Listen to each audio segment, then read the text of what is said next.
So let's draw what's going on. We have a pulley being supported by a cord.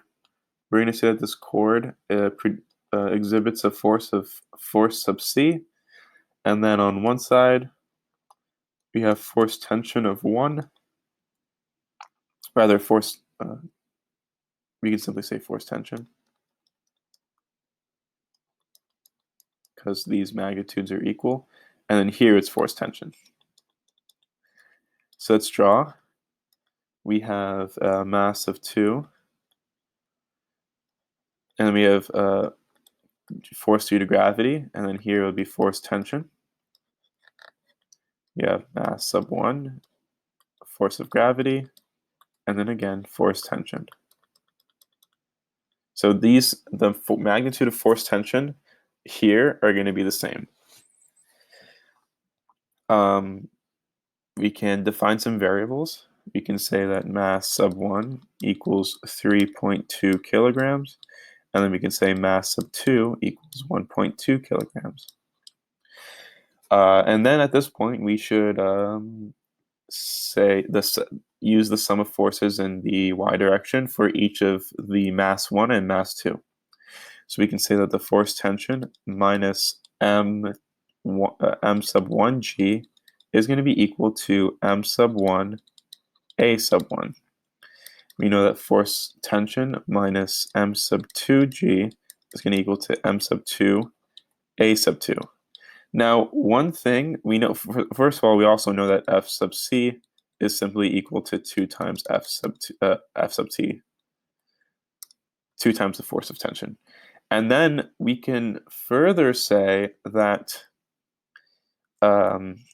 A sub 1 equals negative A sub 2, because if mass sub 1 is rising, if A sub 1 is rising, A sub 2 is going to be going down, and vice versa. So whatever the acceleration is, we don't know if these masses are we don't know which mass is traveling upwards and which mass is traveling downwards. However, we do know that the acceleration of one mass is going to be the negative acceleration of the other mass, given that they're connected by a pulley. And so we can put some of this together and say that force tension minus m sub 1 g equals negative m sub 1 a sub 1, negative m sub 1 a sub 2. That's why we're using the this expression here. And then we can say that force sub tension simply equals m sub 1 g minus m sub 1 a sub 2. This means that a sub 2 simply equals m sub 1 g minus force of tension divided by mass sub 1.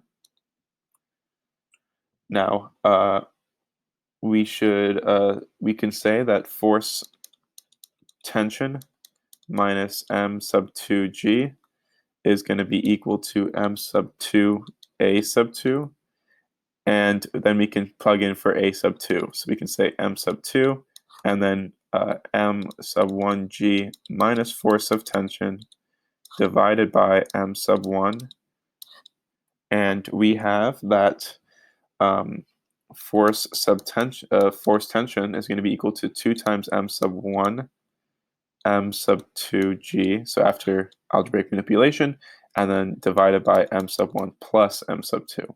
At this point we can solve. Rather we should say that f sub c is equaling 2 times f sub t. So this means that f sub c is going to be equal to 4 times mass sub 1, so it's 3.2, and then times mass sub 2, 1.2, times gravity, 9.8, divided by 3.2 plus 1.2. And we're getting that the force of the cord is going to be equal to 34.2 newtons. So this will be our final answer.